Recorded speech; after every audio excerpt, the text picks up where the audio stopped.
Hello, readers. It's Mrs. Hayes, and I'm here today to share a story with you. The title of the story is Looking for Taco. Before we start to read, I want to draw your attention to some of the vocabulary from the story. In the story, we will see the ing and the ed endings. For example, we'll see the word look with both of these endings added.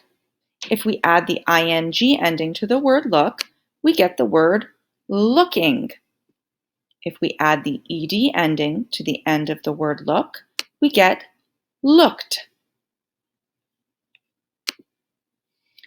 We will also see what I like to call heart words, and that's because we need to know these words by heart. They're really tricky to sound out.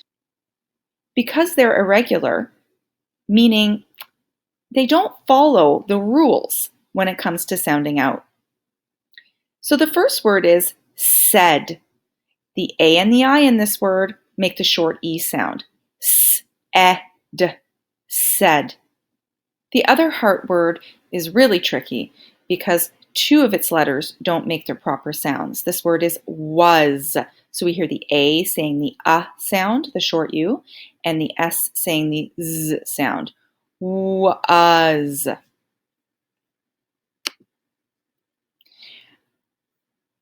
Now this is a really important rule, which you may have heard before. Pushy E. Do you know what pushy E does? Pushy E plays a game. It makes the vowel say its name. So if you see a pushy E on the end of a word, remember you may want to try sounding it out with the long vowel sound, which would be the vowel saying its name. For example, in this word, pushy E would make the O say its long vowel name. Rose. Rose. In this word, the pushy E makes the A say its name, A. Table.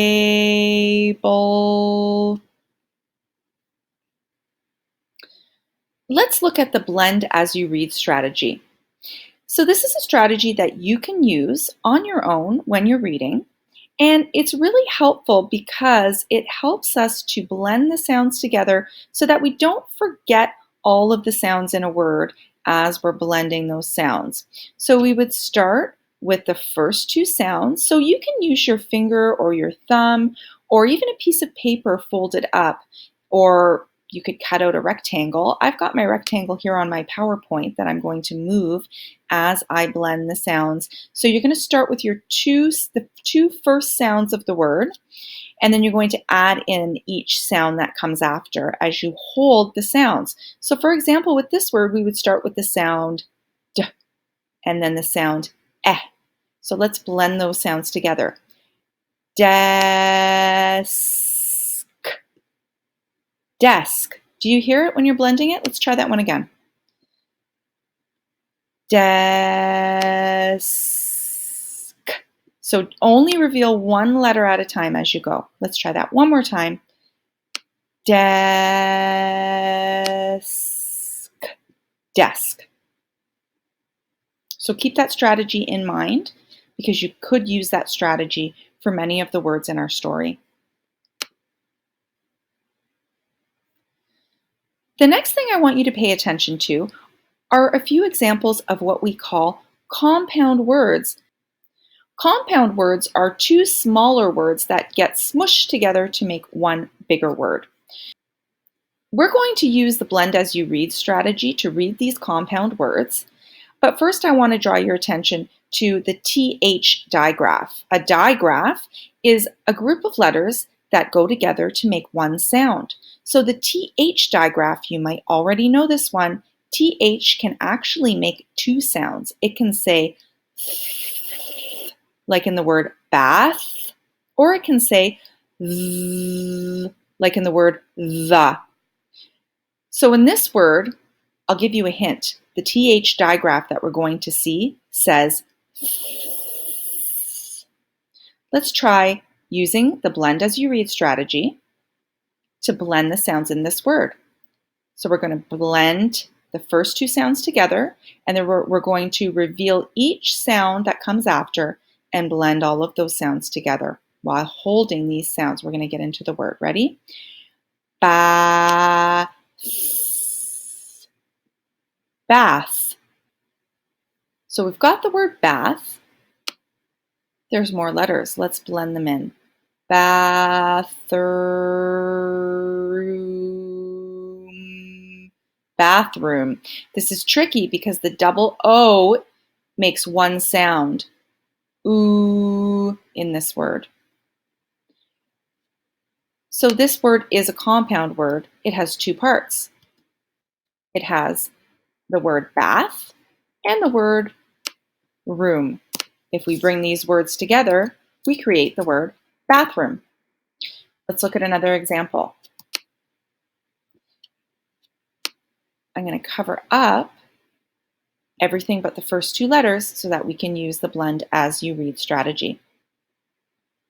So blending the first two letters together, bed, bed, room,